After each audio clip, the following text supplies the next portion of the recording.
caught in the crossfire. It's caught in the అందరికీ నమస్కారం. Welcome to my channel. అధికారుల యొక్క నిర్లక్ష్యం రైతుల పాలిట శాపంగా మారిందని చెప్పేసి రైతులు ఆగ్రహం వ్యక్తం చేస్తున్నారు. దీనికి కారణం ఈ పంట కాలువ ఏదైతే ఉందో ఈ పంట కాలువకి డ్రైనేజీ అనేది అనుసంధానం చేయటమే ప్రధాన కారణం. అయితే ఈ డ్రైనేజీ అనుసంధాన సమస్య అనేది గత 2 దశాబ్దాల నుంచి కూడా ఉంది. అయితే గతంలో కన్నా ఇప్పుడు ఈ సమస్య మరీ జటిలం అయిపోయింది. దీనికి కారణం ఈ కాలువని ఒక డంపింగ్ యార్డ్ లాగా, లేదంటే ఒక మురికి కాలువలాగా, ఒక డ్రైనేజీ లాగా చేస్తున్న అధికారులు ఎవరు కూడా చర్యలు చేపట్టడం లేదు.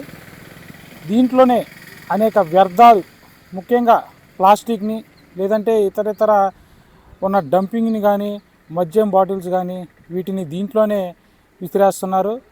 అయినా కానీ ఈ కాలంని సరైన సమయాల్లో పూడిక అనేది తీసుకోకుండా వదిలేస్తున్నారు. ఏదో ముక్కుబడిగా అప్పుడప్పుడు కొంతమేర వరకు పూడిక తీసేసి వదిలేస్తున్నారు. దీని ద్వారా చివరి ప్రాంతాల వరకు కూడా నీరు వెళ్ళడం లేదని, ఈ కాలువని ఆసరాగా చేసుకుని, ఈ కాలువని నమ్ముకుని వందల నుండి వేల ఎకరాలు సాగు చేయబడుతుంది. ఈ కాలువ కొన్ని కిలోమీటర్లు ప్రయాణించేసి కట్లపల్లి వరకు కూడా ఈ నీరు అనేది వెళ్తుంది. కానీ ఈ నీరు మురికిగా ఉండడం వల్ల రైతులు ఎవరైతే ఉన్నారో ఈ మురికి నీరు వల్ల పంటలు బాగా దెబ్బతిని నష్టపోయి తద్వారా అప్పులు పాలైపోతుందని చెప్పేసి ఆవేదన వ్యక్తం చేస్తున్నారు. కొంతమంది కౌలుకు తీసుకుని పొలాలు సాగు చేద్దామని చెప్పేసి ఎన్నో ఆశలతో తీసుకుంటున్నారు. ఈ కలుషితమైపోయిన నీరు వల్ల వాళ్ళు వ్యవసాయాలు సరిగ్గా పండగ అప్పులు పాలయ్యి ఆత్మహత్య చేసుకున్న సంఘటనలు కూడా చాలా ఉన్నాయని చెప్పేసి అంటున్నారు. మరి ఈ సమస్య ఎన్నో సంవత్సరాల బట్టి ఉన్నప్పటికీ కూడా ఈ కూటమి ప్రభుత్వం అయినా సరే ఈ సమస్య పరిష్కరించాలని చెప్పేసి రైతులు ఆవేదన వ్యక్తం చేస్తున్నారు. దీనికి కారణం, దీనికి ఒక సొల్యూషన్ కూడా ఉందని చెప్పేసి మనకు అధికారులు చెప్తున్నారు.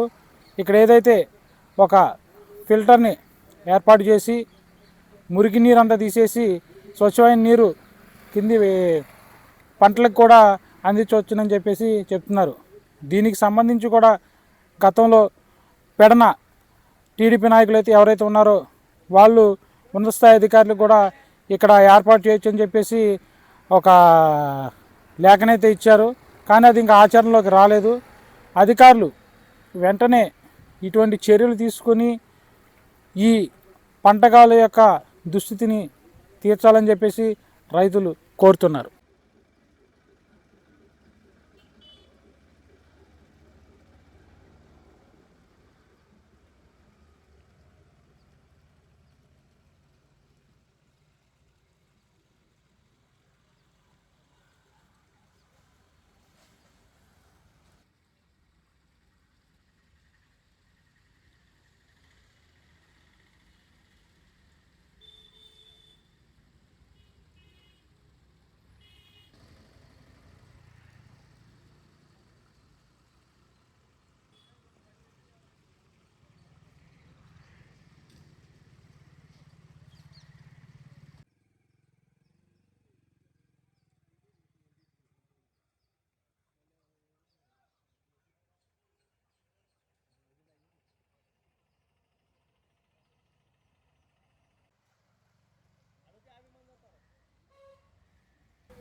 ఈ రోజుల్లో వ్యవసాయం దండగని చాలామంది రైతులు వ్యవసాయాన్ని ఆపేసి బదులుగా తన పొలాలను ప్లాట్లుగా వేసి, లేక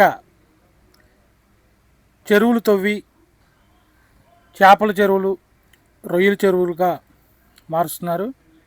కానీ కొంతమంది వ్యవసాయాన్ని నమ్ముకొని కష్టం వచ్చినా నష్టం వచ్చినా వ్యవసాయం చేస్తూనే ఉన్నారు. కేంద్ర రాష్ట్ర ప్రభుత్వాలు రైతుని రాజును చేయాలని రైతులకు పెద్దపీట వేస్తూ రైతుల సంక్షేమానికి భారీ స్థాయిలో నిధులు కేటాయిస్తున్నారు.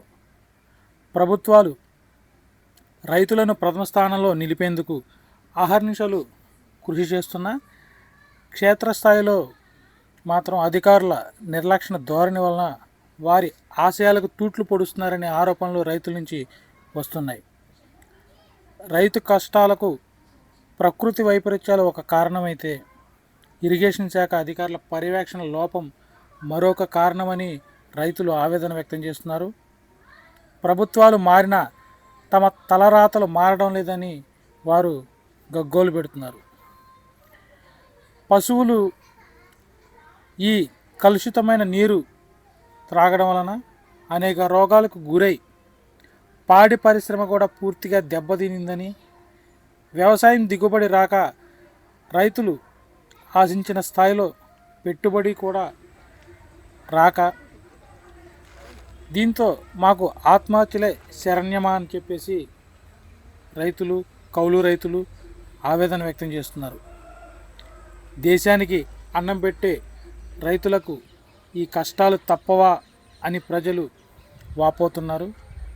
ఈ విషయం ప్రభుత్వం దృష్టికి మరియు వ్యవసాయ శాఖ మంత్రి అచ్చెన్నాయుడు దృష్టికి వెళ్ళేదాకా ఈ వీడియో షేర్ చేయాలని ప్రజలు కోరుకుంటున్నారు.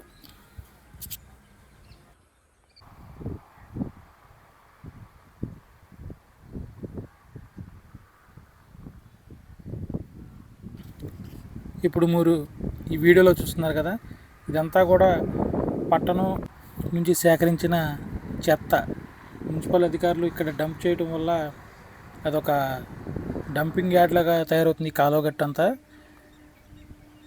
దీనివల్ల రైతులతో పాటు ఆ చుట్టుపక్కల ఉన్న ప్రజలు కానీ అండి ఆ కాలువ ఏంటంటే మేమందరం కాలనీ ఉంది, రైతులు అండి. ఆ కాలనీ ప్రజలు కూడా అన్ని కౌలు రైతులు, మేము రైతులు ఉండాలండి. ఇందులో ఇబ్బందులు మా పడుతుంది. బాధలు ఏంటంటే ఇప్పుడు డ్రైనేజీ నీళ్ళు రావడం వల్ల ఇక్కడ అయితే ఈ సమస్య అనేక రకాలైన తేడా చేస్తున్నాయి. వ్యవసాయాలు కూడా దెబ్బతింటాయి. 23 వార్డుల నుంచి ఆయంసం గుడి దగ్గర నుంచి డ్రైనేజీ నీళ్ళు బాగా వస్తున్నాయండి. చెప్పేసి మా బాధలు ఏంటంటే డ్రైనేజీ మార్గం మాకు నీళ్ళు శుద్ధి చేసే మార్గం అనేది ఏదన్నా ఉండి చేస్తారని మా బాధలండి. వ్యవసాయాల్లో చాలా మటుకి దెబ్బతింటున్నాయి. తెలిపారు. గేదెలు కూడా దెబ్బతింటాయి. ప్లాస్టిక్ అన్ని నానా రకాల కాలంలో వేయడం వల్ల వ్యవసాయాల్లో గేదెలు కూడా ఇబ్బంది అయిపోతుంది. దగ్గర మా వ్యవసాయాల్లో ఇక్కడ ఒక ఎహరం దాకా ఉంటుంది, కట్ట మీద దాకా.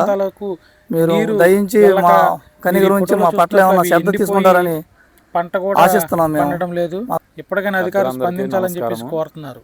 మేము 10 ఏళ్ళగా ఇక్కడ వ్యవసాయం చేస్తున్నామండి.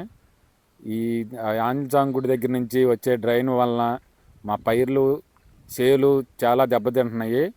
ఎన్నిసార్లు చెప్పినా ప్రభుత్వం ఏం పట్టించుకోవట్లేదు. కాబట్టి దీని ద్వారాగా మిమ్మల్ని కోరుకుంటున్నాము, మేము శ్రద్ధ తీసుకుంటారని కోరుకుంటున్నాము. మా పైర్లు అవసరమైతే ఒకసారి వచ్చి చూసుకోండి అన్న, ఎట్లా చచ్చిపోయినాయో ఏంటో. దయచేసి చాలా బాధలు పడుతున్నాం మేము. మీరు దయచేసి మమ్మల్ని గుర్తించాలని మేము కోరుకుంటున్నాము. గేదెలు కూడా దెబ్బతింటున్నాయి. అవసరమైతే ఒకసారి వచ్చి చూస్తే ఆంజనేయ దగ్గరికి వచ్చి ఒకసారి చూడండి. ఆ డ్రైనేజీ మార్గం ఒకటి చూపిస్తే మాకు ఏదన్నా ఒక కలుషిత నీరు బాగా వచ్చేస్తున్నాయి. మీరు ఒక్కసారి వచ్చి దయచేసి మా యందు దయించి మీరందరూ వచ్చి ఒకసారి చూడవలసిందిగా కోరుకుంటున్నామండి. ఉండగా పంటలు కూడా దిగజారిపోతున్నాయి అన్నీ. మేము అనుకున్నట్టు పండుతలేదు, పంట బాగా దిగుబడి తగ్గిపోతుంది. దాని గురించి మీరు దయచేసి మీరు మట్టికి శ్రద్ధ తీసుకుంటారని కోరుకుంటున్నామండి. ఈ పరిష్కారం ఏంటంటే ఎస్టీపీ, సీపేజ్ ట్రీట్మెంట్ ప్లాన్ అని చెప్పేసి ఒక పద్ధతి ఉంది. ఈ పద్ధతి ద్వారా ఏంటంటే ఈ డ్రైనేజీ వాటర్ కానీ ఈ మురికి నీరు ఏదైతే ఉందో ఆ నీరుని శుద్ధి చేసి స్వచ్ఛమైన నీటిని పంటలకి, పంట పొలాలకి, కాలువలకి, చెరువులకి దీని ద్వారా వదులుతారు. ఇది గతంలో మన టీడీపీ పట్టణ నాయకులు ఇక్కడ ఒకటి ఏర్పాటు చేయాలని చెప్పేసి అధికారులకి ఈ ప్రాంతాన్ని అయితే పరిశీలించమని చెప్పేసి చెప్పారు. అది ఇప్పుడు 1 సంవత్సరం అవుతున్నా కానీ అది ఇంతవరకు కూడా మనకి కార్యరూపం దాల్చలేదు. అది కూడా తొందరలో ఏర్పాటు చేసి రైతుల కష్టాలు తీర్చాలని చెప్పేసి వారు కోరుకుంటున్నారు. దీనిపైన ఉన్నతాధికారులు త్వరగా స్పందించి ఈ సమస్యకు చెక్ పెట్టాల్సిందిగా కోరుతున్నారు.